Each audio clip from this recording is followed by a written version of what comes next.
압살롬의 반역을 제압한 다윗은 다시 예루살렘 다윗성으로 황궁을 계획하게 됩니다. 항상 하나님께 먼저 기도하고 하나님의 인도하심을 구했던 다윗의 모습은 전혀 찾아볼 수가 없었습니다. 그래서 어떻게 하면 명분을 가지고 입성할 건가, 환궁을 할 수 있을 것인가를 생각하던 이 다윗은 사독과 아비아달 제사장을 그 유다의 장로들에게 보냅니다. 본인이 유다 지파니까요. 먼저 너희들이 데리고 와서 나를 다시 예루살렘 속으로 인도해라. 너희가 나를 모신 일에 첫 번째가 되는 것이 좋지 않겠느냐라고 제안을 합니다.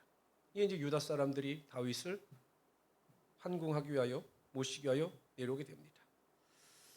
물론 이렇게 한 일에 대해서 나중에 이제 문제가 생깁니다. 우리가 다시 살펴보겠지만 결국 이 다윗의 인간적인 방법은 모든 것이 좋았던 것이 아니라 결국 문제를 발생하게 만들게 됩니다. 우리 16절부터 23절까지 우리 한 절씩 교독합니다. 제가 16절 읽겠습니다. 바후림에 있는 베냐민 사람 게라의 아들 시므이가 급히 유다 사람과 함께 다윗 왕을 맞으러 내려올 때에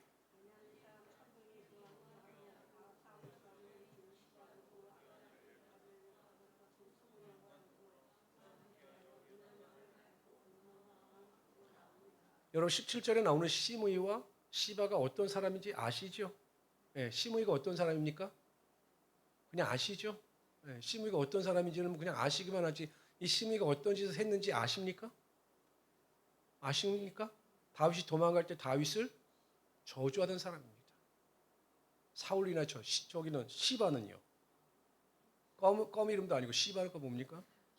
시바가 무비보셋을 거짓 보고한 사람입니다. 그래서 잘 기억하셔야 됩니다. 왕의 가족을 건너가게 하며 왕이 좋게 여기는 대로 쓰게 하려 하여 나룻배로 건너가니 왕이 요단을 건너가게 할 때 게라의 아들 시므이가 왕 앞에 엎드려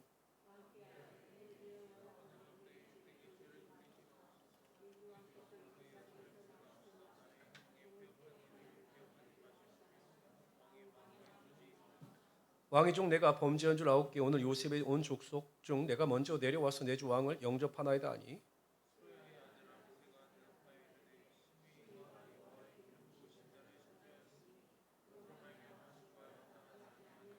다윗이 이럴 때 수리아의 아들들아 내가 너희와 무슨 상관이 있기에 너희가 오늘 나와 원수가 되느냐 오늘 어찌하여 이스라엘 가운데에서 사람을 죽이겠느냐 내가 오늘 이스라엘 왕이 된 것을 내가 알지 못하리요 하고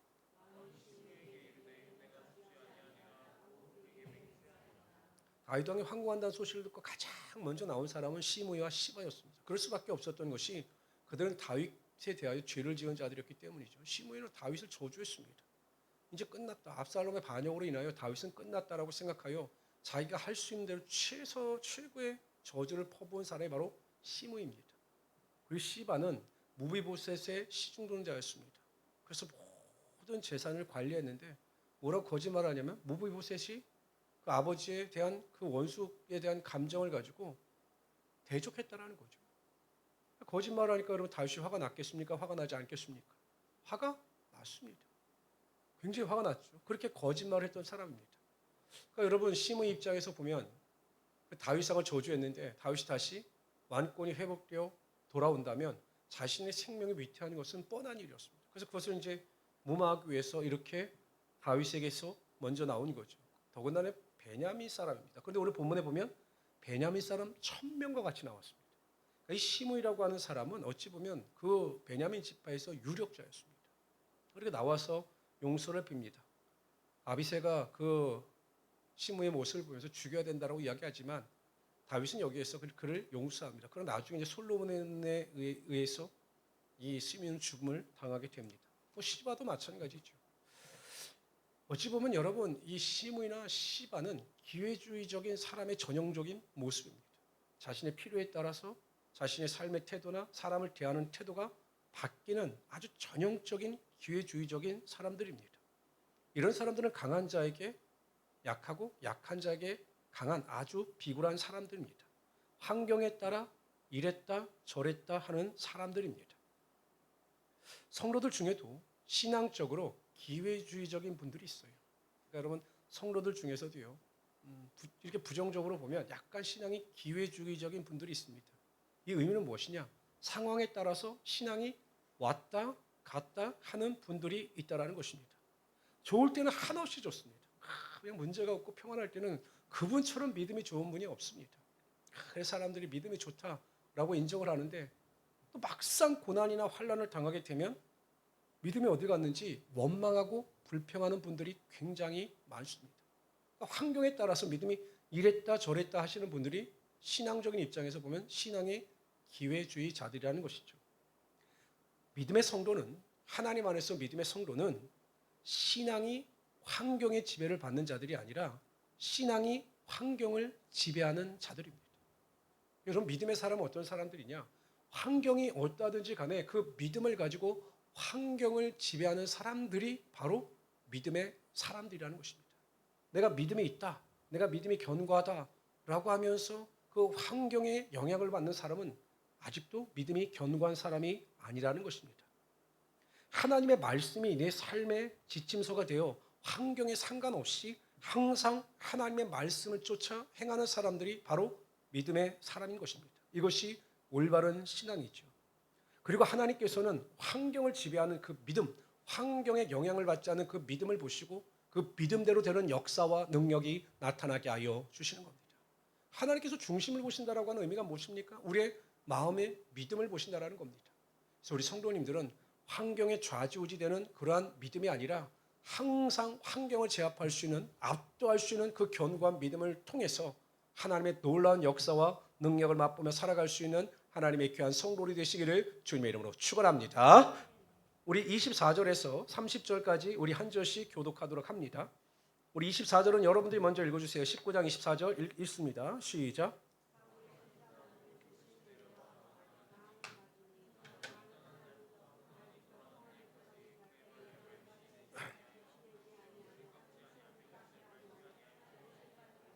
예루살렘에서 와서 왕을 맞을 때 왕이 그에게 물어 이르되 무비보셋이여 네가 어찌하여 나와 함께 가지 아니하였더냐 하니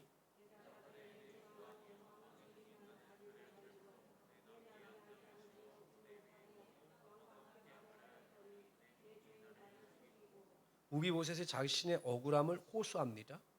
자신을 속인 거예요. 시바가 진실을 말하는 것이 아니라 거짓을 다윗에게 말한 겁니다. 종인 나를 내 주 앞에 모함하였나이다. 내 주 왕께서는 하나님의 사자와 같으시니 왕의 처분대로 하옵소서.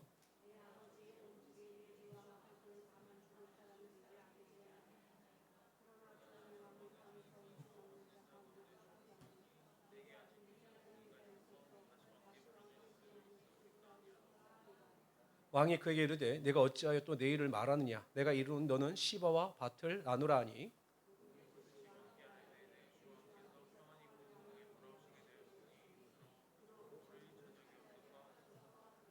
다윗은 또 다윗 같지 않은 선택을 합니다.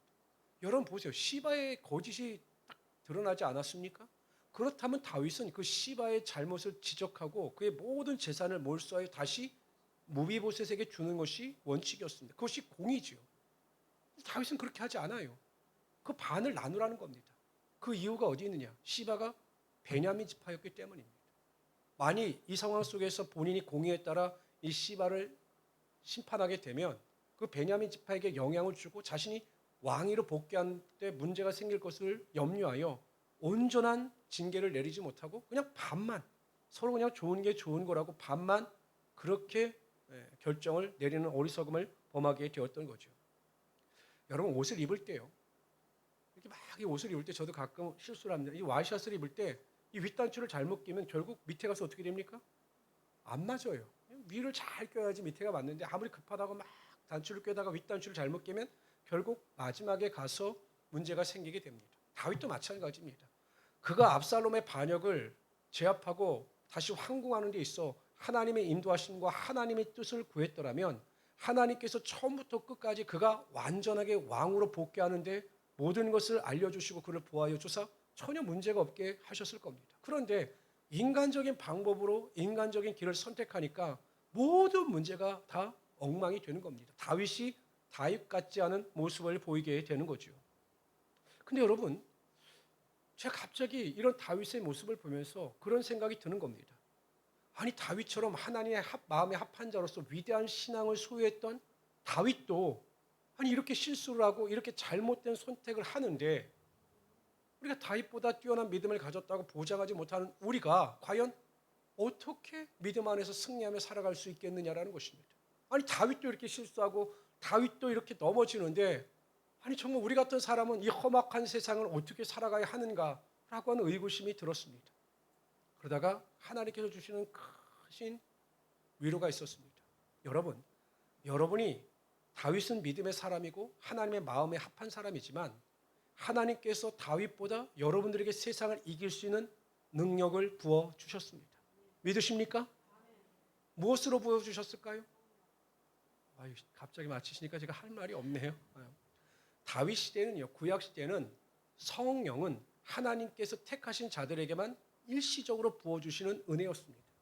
모든 사람들이 원함으로 말미암아 성령을 받는 것이 아니라 구약 시대 철저하게 성령의 임재는 하나님께서 택하신 자들에게 그 사명을 감당케 하시기 위하여 일시적으로 부어 주시는 것이 성령의 능력이었습니다. 근데 요엘 선지자가 그 요엘서 2장 28절에 뭐라고 기록하고 있냐면 마지막 때 말세는 모든 종들에게 하나님의 성령이 임하게 될 것이다 라고 예언을 합니다.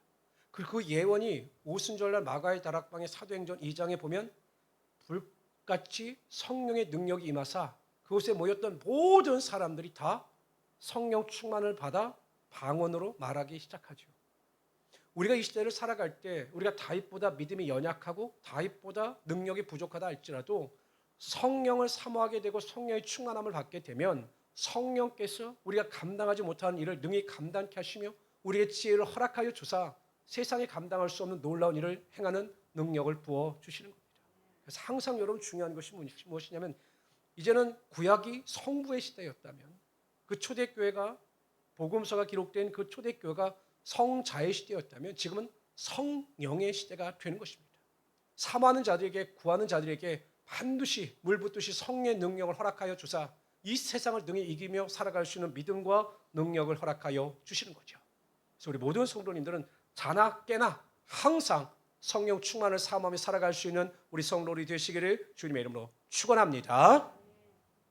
다윗이 반반씩 나누라 이렇게 명령했을 때 여러분 무비보셋이 섭섭했을 거 아닙니까? 아니 자신의 억울함을 그렇게 호소했는데도 왜 다윗은 왜 내 마음에 진심을 몰라주는 걸까? 왜 진실을 제대로 판단하지 못하는 것일까라고 하는 마음도 있었을 겁니다. 그런데 무비보셋은 전혀 그렇지 않아요. 30절 한번 다 같이 읽어봅시다. 30절 다 같이 읽습니다. 30절 읽습니다. 시작.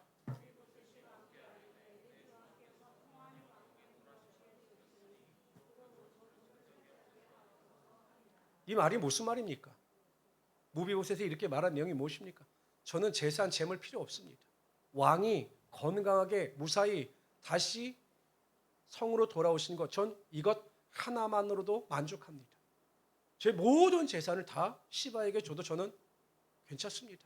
왕이 건강하게 무사한 것 하나만으로 저는 감사합니다. 이렇게 말하고 있는 겁니다.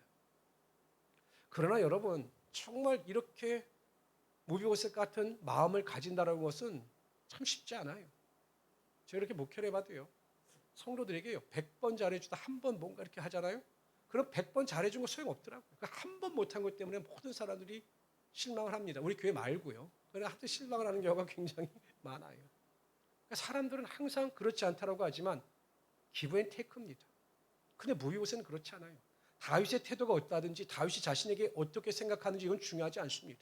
그냥 내가 다윗을 절대적으로 사랑하고 그 은혜에 대해서 감사하기 때문에 다윗이 어떠한 태도를 취하든지 간에 그저 감사하고 그저 기쁠 뿐이었던 거죠.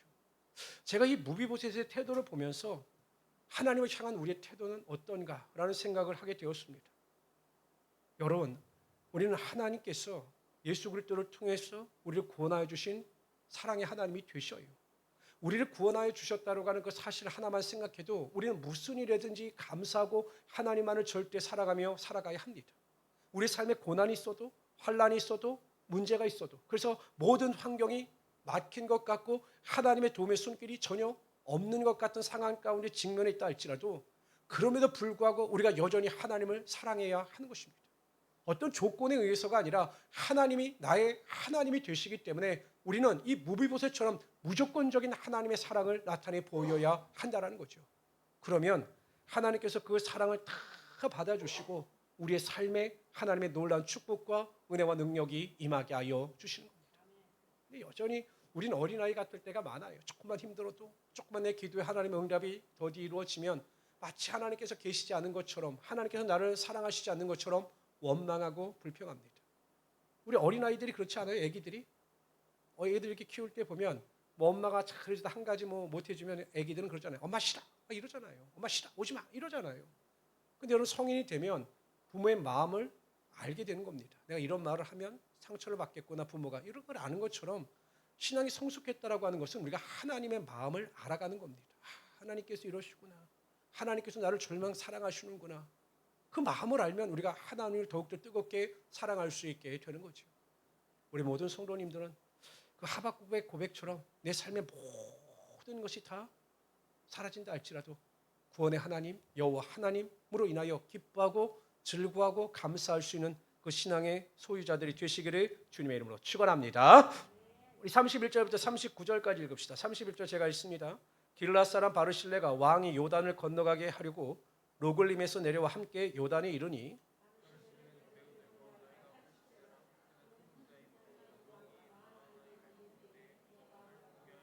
그러니까 바르실레는 그 왕을 그 다윗이 어려울 때 그를 돕던 사람입니다. 왕이 바르실레에게 이르되 너는 나와 함께 건너가자. 예루살렘에서 내가 너를 공개하리라.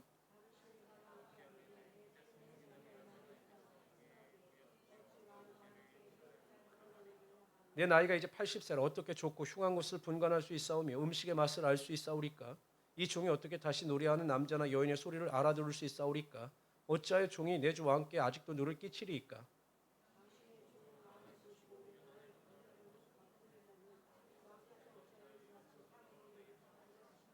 청하건대 당신의 종을 돌려보내소서.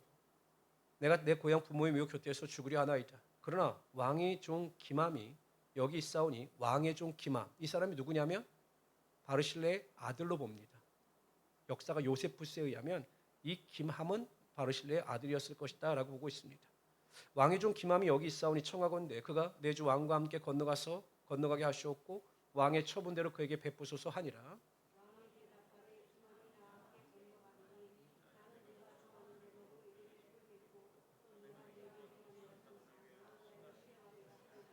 백성이 다 요단을 건너매 왕도 건너가서 왕이 바르실레에게 입을 맞추고 그에게 복을 비니 그가 자기 곳으로 돌아가니라. 바르실레의 은혜에 보답하고자 하는 다윗과 그것을 거절한 바르실레입니다. 그러니까 바르실레는 자기가 지금 나이가 80이기 때문에 무슨 영화를 보겠다고 내가 왕을 쫓아가겠느냐. 내 고향에서 편안히 있겠다라고 이야기를 하면서 자신의 아들 기맘을 데리고 가십시오라고 이야기를 합니다. 그랬더니 다윗이 이 바르실레에게 마지막 이야기를 합니다. 저는 이 말씀을 보면서 한 가지가 생각났어요. 우리 38절 같이 읽어봅시다. 38절 있습니다. 시작. 왕이 대답하되 기맘이 나와 함께 건너가리니 나는 내가 좋아하는 대로 그에게 또 내게 혹시 말씀을 읽으면서 여러분 기억나는 것이 무엇이 있습니까? 말씀이나 기억나는 것이 있으십니까? 제가 보니까 개역 개정은 이 개역 성경을 우리가 지금 갖고 있는 개역 개정인데 이 개역 개정보다 이 본문은 우리가 전에 갖고 있던 것이 개역 성경이거든요. 개역 성경이 훨씬 더 번역을 잘하는 것 같아요. 거기 보면 예수님께서 이렇게 말씀하십니다. 요한복음 14장 13절 같이 읽읍시다. 시작. 너희가 내 이름으로 내가 시행하리니 이는 다윗이 뭐라고 이야기합니까? 네가 구하는 것, 네가 원하는 것을 내가 다 시행할 것이다 라고 바르실레를 위로합니다. 예수님께서 제자들에게 뭐라고 말씀하셨습니까? 내 이름으로 무엇을 구하든지 내가 시행할 것이다 라고 말씀하셨습니다. 이 말씀의 의미는 무엇입니까? 우리가 예수님의 이름으로 무엇이든지 하나님의 뜻대로 구하게 되면 반드시 예수님께서 우리 기도 가운데 응답하여 주시고 그 기도가 풍성케 하여 주신다는 겁니다. 그러니까 성도 여러분, 우리의 삶에 정말로 우리가 기도를 포기하지 않는다면, 우리가 기도의 자리를 떠나가지 않는다면, 우리가 기도의 소망을 놓지 않는다면 반드시 우리의 삶에 하나님의 역사는 나타나게 되어 있는 겁니다. 결국 우리가 기도를 포기하기 때문에, 기도의 자리를 떠나기 때문에, 우리가 구하지 않기 때문에 예수님께서, 하나님께서 시행하지 않으시는 거죠. 항상 우리 성도님들은 이 기도의 자리를 귀하게 여기시기를 바랍니다. 이 금요기도에 얼마나 귀하고 좋은 자리입니까? 풍성하게 여러분 기도하고 많은 사람들과 소리내어 기도하고 30분 이상씩 기도하고 나의 마음의 소원과 간구를 아뢰을 수 있는 가장 귀한 자리입니다. 하나님의 응답을 받을 수 있는 최상의 자리입니다. 근데 이 자리를 외면하고서 우리가 무슨 기도를 할 수 있겠다라고 자부합니까? 이 자리에 참석한 우리 성도님들, 우리가 기도할 때 하나님의 역사가 일어남을 믿으시고 기도 가운데 소망을 가지고 살아갈 수 있는 하나님의 귀한 성도들이 되시기를 주님의 이름으로 축원합니다. 우리 40절부터 43절까지 읽도록 합니다. 40절 여러분들 읽어주세요. 읽습니다. 시작.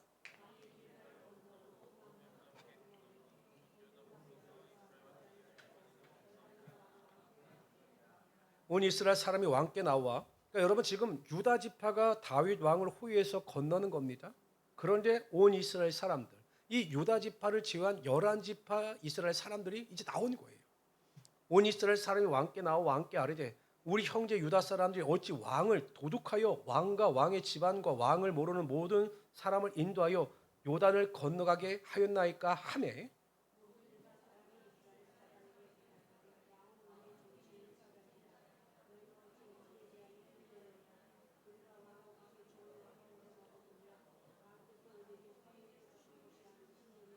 그러니까 여러분 유다 사람들로 지지 않아요. 유다가 보통이 아닙니다. 안 져요. 안 집니다. 이스라엘 사람들이 유다 사람에게 대답하여 이르되 우리는 왕에 대하여 열목을 가졌으니, 열목을 가졌다고 원래는 11목이죠. 그런데 왜 열목이냐면 레위 지파를 빼고 하는 겁니다. 열목을 가졌으니 다윗에 대하여 너희보다 더욱 관계가 있거늘 너희가 어찌하여 우리를 멸시하여 우리 왕을 모셔오는 일에 먼저 우리와 의논하지 아니하였느냐 하나. 그 다음에 읽어주세요. 시작.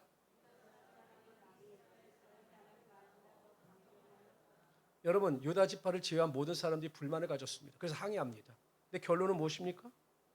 유다 사람들의 말이 이스라엘 사람들의 말보다 강했다라는 거예요. 그래서 여러분 이스라엘 사람들이 더 이상 항의를 하지 못했다는 겁니다. 그러니까 유다 사람들이 억센 거죠. 논리적으로 봐도 여러분 생각해 보세요. 압살롬이 반역했을 때 다윗의 편에 선 사람들이 얼마나 됩니까? 지금 이스라엘 지파들 다 압살롬을 따르는 자들입니다. 그런데 이제 와서 왜 우리가 왕을 모시는 일에 대하여 우리가 뒤쳐져야 하는가라고 항의하고 있으니까 이제 유다 사람이 나서서 막 반박을 하는 겁니다. 그랬더니 이스라엘 사람들이 아무 말도 하지 못합니다. 근데 한번 여쭤봅시다. 유다 지파의 이러한 태도, 물론 이스라엘 지파도 잘못은 있지만 유다 지파의 이러한 태도가 여러분 옳다고 생각하십니까? 옳다고 생각하셔요? 막 잘못하니까 죽여! 아니야! 뭐 이렇게 해가지고 억압하고 누르는 이 유다 사람들의 태도가 올바른 태도라고 생각을 하십니까? 나중에 보면 문제가 생깁니다. 이와 똑같지는 않지만 비슷한 상황이 일어났던 이야기가 사사기에 나와요. 여러분들 혹 기억하실 줄 모르겠지만 나중에 이제 기드온과 300 용사들이 그 미디안 용사들을 전부 진멸하지 않습니까? 근데 나중에 패잔병들이 도망갈 때 이 기드온이 에브라임 지파에게 도움을 요청합니다. 그래갖고 에브라임 지파가 중간에 이 전쟁에 참석하여 그 패잔병들을 진멸합니다. 근데 이 에브라임 지파가 나중에 무엇을 항의하냐면 왜 처음부터 우리를 부르지 아니했느냐라고 항의를 합니다. 그럴 수밖에 없었던 이유가 무엇이냐면 우리가 그냥 읽을 때 32,000명 뭐 해가지고 300명이 나간 것처럼 보이지만 처음 나팔을 불고 이 기드온이 지파들을 모을 때는요 4지파만 그 전쟁에 참여할 수 있도록 독려했던 겁니다. 그 4지파가 므낫세, 아셀, 스불론, 납달리 지파입니다. 근데 여러분 보세요. 므낫세나 아셀이나 스불론이나 납달리나 어찌 보면 12지파 중에서 가장 미약하고 보잘것없는 지파들 아닙니까? 하나님께서요 약한 자들 들어서 하나님의 강한 용사로 사용하신다는 것을 예표적으로 보여주는 거죠. 그러니까 에브라임이 처음서부터 자신들이 소외된 것에 대해 불만을 가지고 왜 처음서부터 우리를 부르지 않았느냐라고 기드온에 따지듯이 물은 겁니다. 그때 여러분 기드온이 유다 사람들처럼 그 이스라엘 백성들을 막 억압하고 그들에게 대해서 막 분노를 표출했던 것처럼 기드온은 반응하지 않았습니다. 기드온은 막 자신에게 항의하고 화를 내는 그 에브라임 사람들에게 이렇게 이야기합니다. 나의 이제 행한 일이 너희의 한 곳의 비거가 되겠느냐? 에브라임의 끝물포도가 아비에셀의 만물포보다 낫지 아니하냐? 이 아비에셀은 누구냐면 기드온의 조상의 이름을 말하는 거예요. 즉 그 기드온의 가문을 의미하는 거죠. 그런데 여러분 그 에브라임 지파의 별거 다닌 끝물 포도가 그 기브온 집안의 어떠한 좋은 최상의 포도보다도 낫다. 이것은 그 에브라임을 높이는 기드온의 칭찬인 거죠. 여러분, 에브라임이 막 반항하고 막 항의를 할 때 그 사람들을 막 비난하고 조롱하는 것이 아니라 그들을 인정하는 겁니다. 칭찬하는 겁니다. 너희가 뭐 그렇게 생각할 게 뭐가 있어. 내가 이렇게 공로를 세운 것 같지만 이 나의 공로는 너희들이 한 일에 비하면 아무것도 아니야. 그러니 걱정하지 말고 또 그것 때문에 너무 화를 내지 마라고 이야기를 합니다. 하나님이 미디안 방백 오렉과 스앱을 나중에 그 에브라임 지파에서 오렉과 스앱을 죽이거든요. 그 오렉과 스앱을 너희 손에 붙이셨으니 나의 한 일이 어찌 능히 너희 한 것에 비교가 되겠느냐. 기드온이 이 말을 하매 그들의 노가 풀리니라. 에브라임 쌀이 막 화를 가지고 막 대들려고 왔다가 기드온이 자신들을 인정하고 칭찬해 주니까 그냥 머스트해서 그냥 돌아가 버린 겁니다. 성경 잠언서 20장 3절에 보면 다툼을 멀리하는 것이 사람에게 영광이거늘 미련한 자마다 다툼을 일으키느니라. 여러분, 우리가 뭐 누군가 싸우고 다툼을 일으켜서 이긴다고 해서 그것을 하나님께 지혜롭게 보는 것이 아니라 오히려 하나님은 그러한 사람들을 미련하다 이렇게 말씀하고 있는 겁니다. 마태복음 5장 9절에 보면 화평케 하는 자는 화평하게 하는 자는 복이 있나니 그들이 하나님의 아들이라 일컬음을 받을 것이며 화평케 하는 자, 화평하게 하는 자들이 복이 있다라고 성경은 분명히 말씀하고 있는 겁니다. 그러므로 성도들은 어찌하든지 다툼이 아니라 화평을 이루는 자들이 되어야 한다는 거예요. 내가 억울하고 기도원도 억울하지 않습니까? 억울하고 내가 아무리 속상해도 다툼이 아니라 어찌하든지 하나님 안에서 하나님의 영광을 위하여 화평을 이루어가는 사람이 참된 성도의 모습이라는 거죠. 그러니 여러분, 우리가 하나님의 말씀대로 살고 하나님의 뜻대로 순종하면 교회 안에 다툼이나 분열이 일어날 수가 없는 겁니다. 하나님의 말씀보다 하나님의 명령보다 자신의 감정이나 사상이나 생각이 중요하기 때문에 다른 사람들을 비판하고 정죄하면서 분열과 다툼을 일으키게 되는 겁니다. 그렇다면 우리가 어떻게 분열과 다툼을 일으키지 않을까? 어떻게 화평케 하는 자가 될까? 첫 번째는 항상 겸손해야 합니다. 다른 사람을 나보다 낮게 여겨야 합니다. 항상 낮은 마음을 가지고 살아가야 합니다. 이 겸손이라고 하는 헬라어 원어의 뜻은 땅에 가깝다라고 하는 의미를 가지고 있습니다. 항상 우리는 겸손한 마음을 가지고 다른 사람을 높이고 다른 사람을 칭찬할 때 하나님께서 그 사람을 통해서 하나님의 영광의 능력이 나타나게 하여 주시는 거죠. 이 자존감이 높은 사람들은요, 남을 칭찬을 잘합니다. 그런데 자존감이 낮은 사람들은 다른 사람을 비판하고 정죄합니다. 하나님은 칭찬하고 경륜하는 자를 높여주시고 그의 삶에 하나님의 은혜와 능력이 임하게 하여 주시는 거죠. 두 번째요, 화평을 이루기 위해서는 하나님께 대하여 지혜롭게 말할 수 있는 은혜를 구해야 합니다. 이렇게 보면 어떤 조직 내에서 화평을 이뤄가고 조직 내에서 하나를 이뤄가는 리더들의 특징이 뭐냐? 그 말에 지혜가 있어요. 항상 사람의 마음을 하나로 묶고 그 마음을 흐뭇하게 하고 즐겁게 하는 말에 지혜가 있습니다. 그런데 다툼을 일으키는 자들을 보면 항상 사람의 마음에 상처를 주고 아픔을 주는 말만 쏟아놓는 것을 제가 보게 됩니다. 근데 본인은 몰라요. 그 말이 다른 사람에게 상처가 되는지 아픔이 되는지 고통이 되는지를 전혀 모르는 거죠. 그렇기 때문에 우리는 항상 말의 지혜를 위하여 하나님께 기도하고 구함으로 모든 일에 대하여 화평을 이루며 나아가는 자들이 되어야 하는 것입니다. 성도 여러분, 우리는 여전히 부족하고 연약합니다. 가장 중요한 것은요, 우리가 이 세상을 살아갈 때 가장 중요한 것은 항상 제가 강조하지만 우리는 아무것도 아니라는 사실을 인정해야 합니다. 그럴 때 우리가 겸손할 수 있는 것이고 하나님의 은혜를 구할 수 있는 것이고 그래서 말의 지혜를 가지고 살아갈 수 있게 되는 겁니다. 내가 뭐가 된 것처럼 생각하고 내가 뭔가 이루는 것처럼 생각할 때 우리의 삶에 문제가 발생하고 그 일로 인하여 다툼이 일어나게 되는 겁니다. 우리 모든 교회 성도님들은 그러한 마음을 가지고 화평케 하는 자, 화평을 이루어가는 자, 화평을 통해서 하나님께 영광을 돌릴 수 있는 하나님의 귀한 성도들이 되시기를 주님의 이름으로 축원합니다. 조시 하나님, 정말로 감사합니다. 오늘도 하나님 우리가 믿음을 가지고